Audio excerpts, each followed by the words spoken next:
Hey, welcome back to the garage. This week we are working on my 2012 Touareg TDi, just doing a basic oil change and swapping out the fuel pump timing belt. It's a little hot and humid out here and we run into a few hiccups, but follow along and I'll show you what we're working with. Thankfully, the oil change on this is not too unusual. It's pretty standard, besides the fact that it takes like 9 quarts or 8.5 quarts of oil. And then behind this cover here is the belt that drives the fuel pump. So this is a diesel. It's got a CP4 fuel pump. It's a common rail system. It is the fuel pump that's kind of developed a reputation for sending shrapnel through the system if you don't use high quality diesel, don't use some sort of lubricity additive. But we've been pretty good on that. We've got about 112,000 miles. It's been doing pretty well, and we use additives every fill up just for the insurance. One of the little bit annoying things is that these have a dipstick tube, but no dipstick to check the oil. You have to do it through the screen. But I do have a dipstick, so we're going to start off swapping that out and putting the new dipstick in, just to ensure that it is reading the correct level compared to what the inside screen is showing. So let's go see what it's like from the inside infotainment screen first. So on the infotainment screen, we've got to hit the car button, which we already have. So we have all of the vehicle information. Then we go to service, and this pulls up service interval as well as oil level. And the car has sat here for a few minutes. So the oil is drained back. It's okay to check the oil. I think if you just shut it off, or if it's running, it gives you a message that you have to turn it off and wait. But we're just a little bit over the halfway mark between the min and the max. So that's great. Definitely don't want to be at the max. Don't want to be below the min. That's kind of an okay level. We're about 6,000 miles from the last oil change. Try and do it every 5,000. So I did go over. The service interval built into the screen is the factory interval of 10,000 miles between oil changes, which is a little much. So it says I have 4,000 miles until the next oil change, but I'm going to change it now. So let's go put the dipstick in and make sure that it matches what we see on the screen. So we've got our new dipstick here. This came from FCP Euro. I can put a link in the description. You can check it out. They do sell oil change kits that come with the right amount of fluid, filter, the drain plug. So we just got everything from FCP. We'll start by pulling out the plug.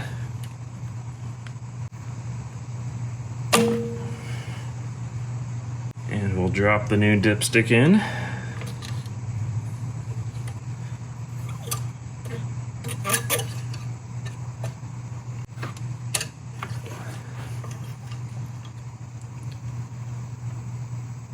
So this dipstick is reading a little bit lower than the screen. Not too surprised that there's a little bit of a difference, but we're still going to be, I think, pretty spot on for what we need. This is listed as a Touareg dipstick,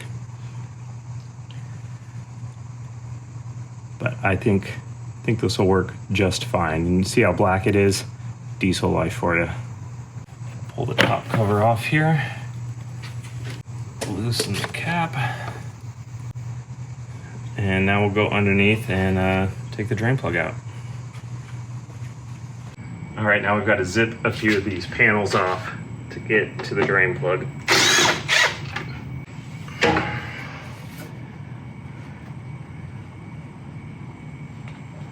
Okay, yep. So we got a little bit of something right there. It's oil for sure.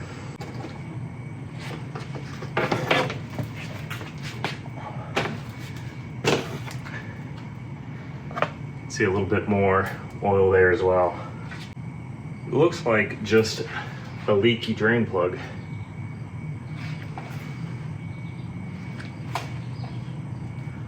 Nothing too dramatic. It's overall pretty dry. So So I'm glad that this leak was just the drain plug.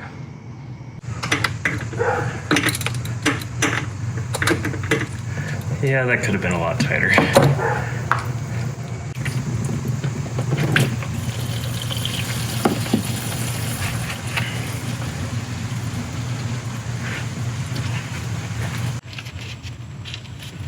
And then torque it to spec, which looks like 30 Newton meters or 22 foot-pounds.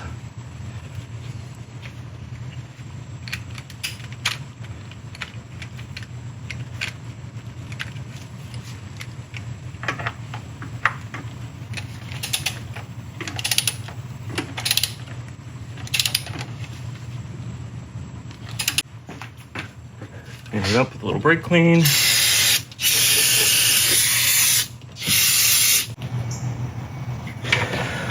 All right, so I poured 1 quart down before I put the panels on the bottom, just to make sure that plug was sealed and it looked good. So now we'll take the filter out.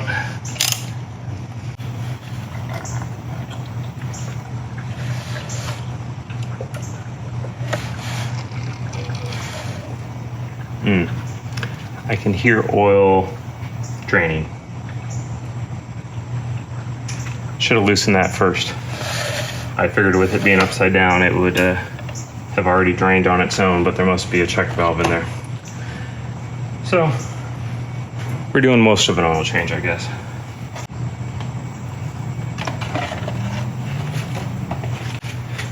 Change the O-ring out. We want to make sure there's a few different grooves here. So we want to make sure it goes in the right one, which on this one is this very first.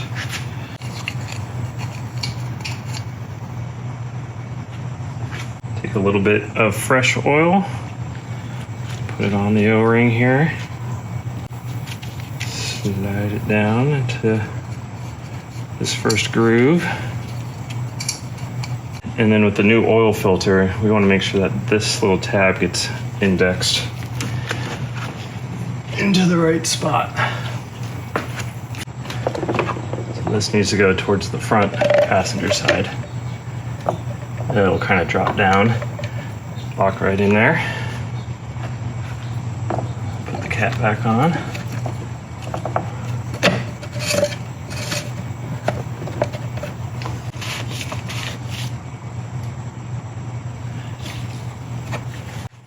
So this says 35 Newton meters, which is about 26 foot-pounds.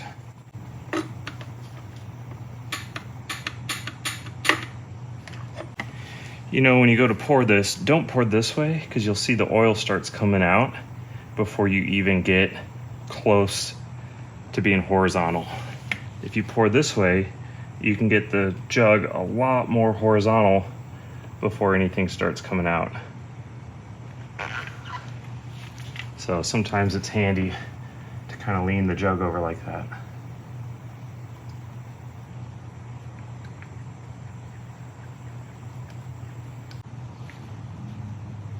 So we're about at the mid-level now. When I start it, it's gonna pump some into that oil filter housing again. So we might start it up here and just cycle that.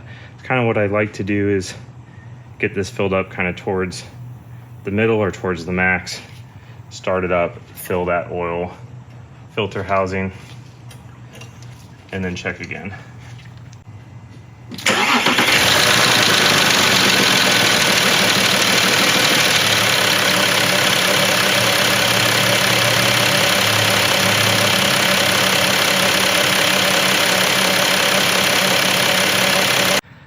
It's gotten way hotter out here than I thought it would be. It's like 90 degrees, but it's super still and it's humid. So I apologize for this.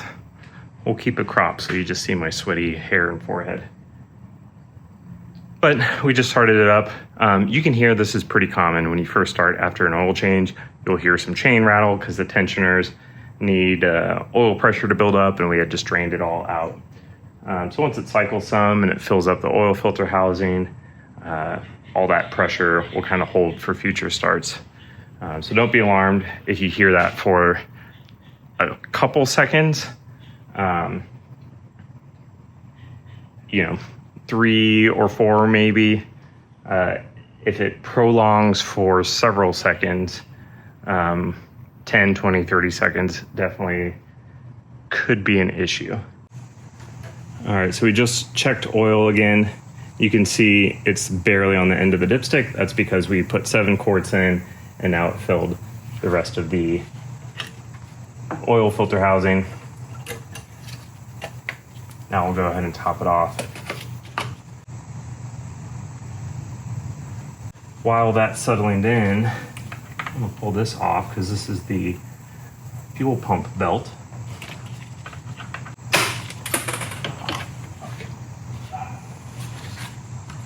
In case you're wondering, there's a clip that's hard to see right there that I just broke off one of these.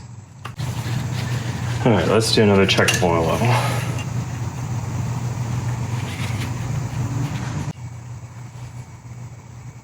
All right, I think that's gonna be pretty good. Remember when the screen inside said it was about in the middle, it read on the dipstick a little bit towards the low end. So now we're higher up on the dipstick, which will probably be higher up on the screen as well. So that should be good. Now for the next order of business is replacing this belt. And honestly, this might be a little bit overkill. It really doesn't look that bad, but they say to change about every 120 miles. The shop that normally does service on this has been recommending I address this sometime soon. We've got the parts. We'll go ahead and do it. There's kind of some controversy on, is this pump timed? Because this looks like a timing belt, so how critical is it? It's also a common rail system, so typically a common rail system would not need to be timed.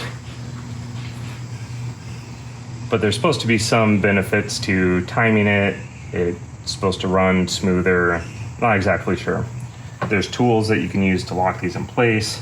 It says that you're supposed to replace these gears, but they're metal gears. So I am not going to replace them. I'm just going to replace the tensioner, the idler pulley, and a belt. What I have done is I've marked with grease 2 positions, one on each of these pulleys, and that'll help me figure out if the new belt is on and the timing has stayed the same.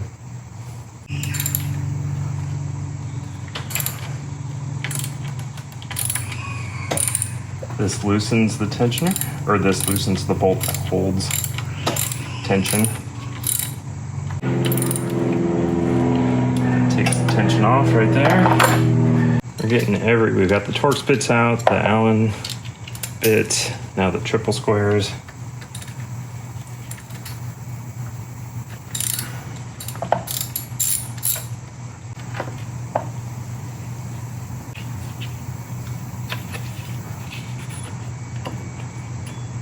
There we go. You can see this little tab. It's going to engage in there with the new equipment. There's the new one going on.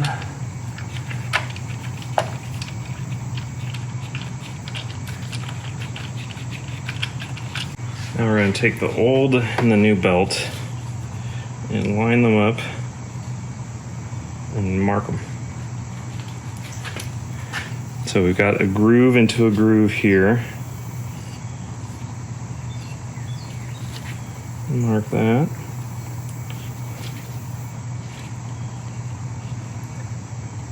And carry it, just follow the groove all the way forward, because that's where that mark is on the front. And then keeping that lined up all the way through to back here. And this is almost on top of one of the ribs.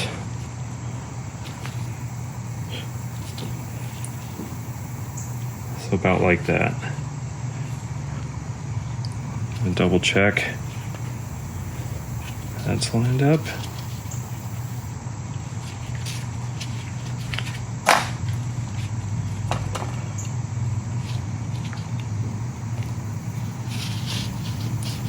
lined up there, and lined up there. Just to be safe, I'm also going to count the teeth. Perfect. And this needs to go up over. Like so. And this needs to line up.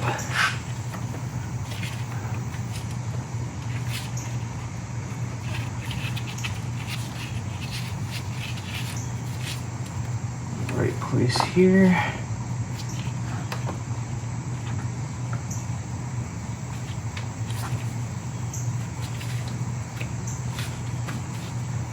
Like so.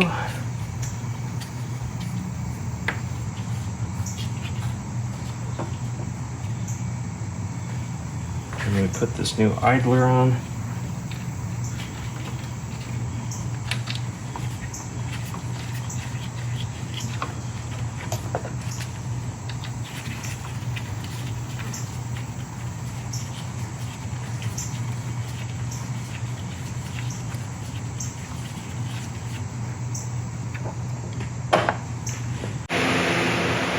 All right, the air was just getting too stale and stagnant, so we got the fan going now.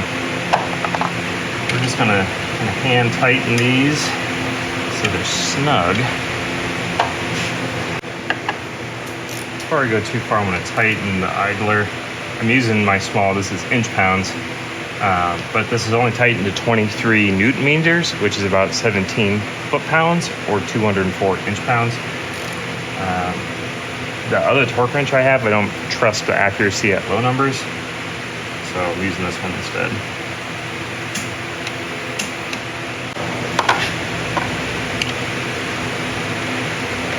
And so now we got to turn this to the 1 o'clock position and then back to the 3 o'clock.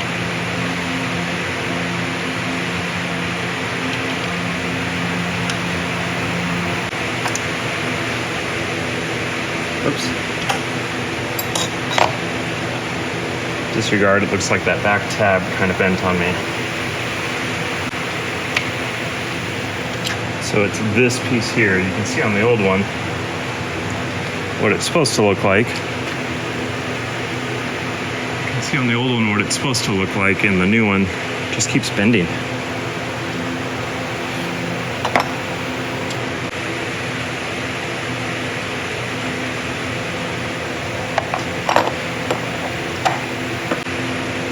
Interesting.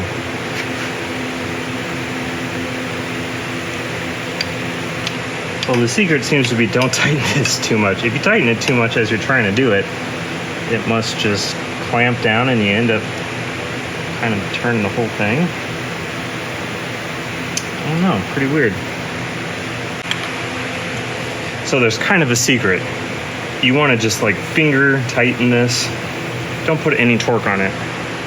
Because what will happen is you'll end up clamping down on this tab, and then when you try and tighten it, it's just going to try and pull this whole thing and twist it. So if you leave this just a little bit loose as you're doing it, it works out okay.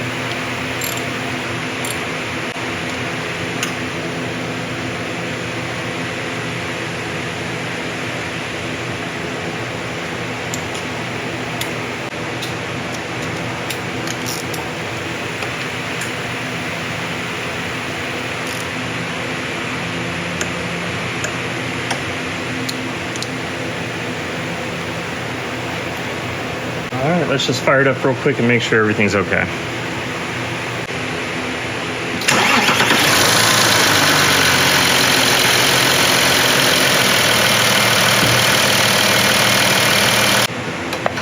All right, everything looks good. Slap this back on. And we'll just do a little cleanup now. All right, well that wraps it up with the Touareg today. Just some basic maintenance, oil change, fuel pump timing belt. Make sure you loosen your oil filter before you drain the oil to make sure you're getting all the oil out. Just hot and tired, rookie mistake. And when you're tightening the tensioner for the fuel pump belt, make sure you don't have that bolt tight, or when you're trying to rotate the tensioner cam into place, it's going to bend that tab too.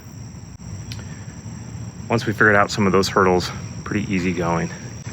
And in case you didn't know, yes, my wife have matching Touareg Tiguan combos. Mine's a 2012, hers is a 17. Hers is a Wolfsburg edition, mine's a Lux, but they're both black. They got almost the same style wheels. They have the chrome accents around the window, the metal roof rails. It's kind of cute. I kind of like it.